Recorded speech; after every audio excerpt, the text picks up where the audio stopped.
السلام علیکم ورحمۃ اللہ وبرکاتہ۔ حکیم داؤد احمد خان اپنے یوٹیوب چینل خان 78 دواخانہ داؤد میں آپ سب دوستوں کو خوش آمدید کہتا ہے اور امید کرتا ہوں کہ آپ سب خیریت سے ہوں گے۔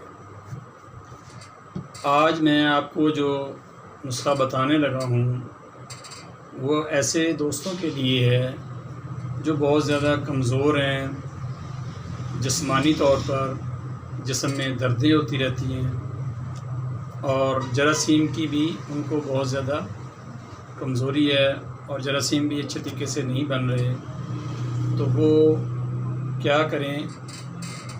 وہ میں آپ کو نسخہ بتانے لگا ہوں، وہ اس نسخہ کو بنائیں اور استعمال کریں۔ اس سے جسمانی دردیں، جراثیم کی کمزوری اور انشاءاللہ تعالیٰ ان کو طاقت حاصل ہوگی۔ تو نسخہ آپ کی نظر ہے، بغیر وقت کو ضائع کیے آپ نے لینا ہے اکر کرہا، اور دوسرے نمبر پر ہے جی کلونجی، تخم ریحان ثابت، اور مصری ہے جی۔ یہ چار چیزیں میں نے آپ کو بتائی ہیں، پھر سن لیں۔ اکر کرہا، کلونجی، تخم ریحان ثابت اور مصری۔ آپ نے ان تمام چیزوں کا وزن ایک جیسا لینا ہے۔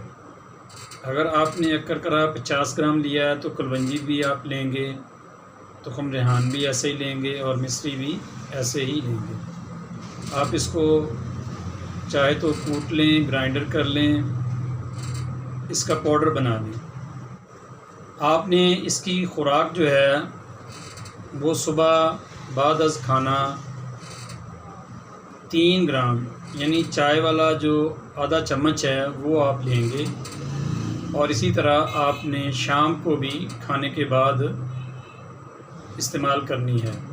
بہتر تو یہ ہے کہ آپ اسے نیم گرم دودھ کے ساتھ لیں، اگر دودھ میسر نہیں ہے تو پھر آپ اس میں نیم گرم پانی کے ساتھ استعمال کر سکتے ہیں، اور ساتھ میں آپ گرم تر اور تر گرم چیزیں جو ہیں وہ استعمال کریں، وہ میری پلے لسٹ میں موجود ہیں۔ آپ 4 نمبر اور 5 نمبر والی غذائیں زیادہ استعمال کریں، انشاءاللہ تعالی یہ نسخہ آپ کو بہت زیادہ فائدہ دے گا۔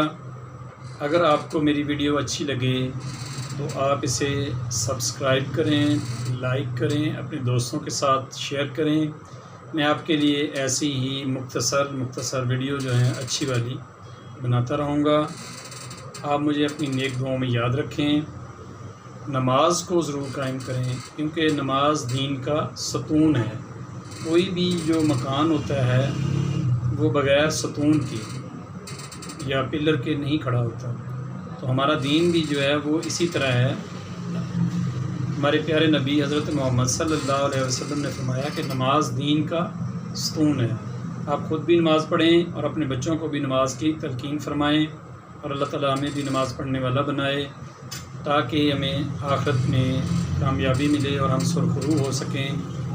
اب میں اس دعا کے ساتھ اجازت چاہتا ہوں۔ ربنا آتنا فی الدنیا حسنۃ وفی الآخرۃ حسنۃ وقنا عذاب النار۔ السلام علیکم ورحمۃ اللہ وبرکاتہ۔